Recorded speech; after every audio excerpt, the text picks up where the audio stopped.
খুব খুব ভালো থাকতে হবে আমাদের।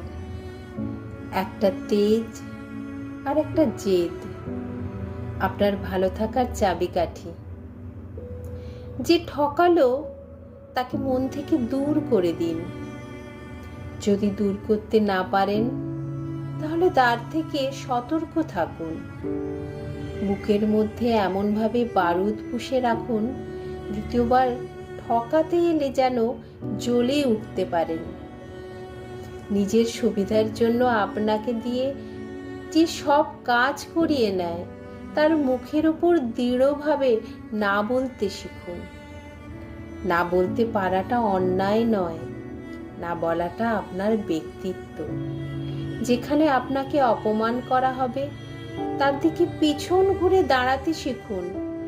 সামনে তো তাকে রাখতে হয় যেখানে আপনার সম্মান বজায় থাকে। আত্মসম্মান আপনার সৌন্দর্য। নিজের সৌন্দর্য ধরে রাখতে গেলে কিছু মানুষকে ভুলে যেতে হবে। কাদের ভুলে যাবেন?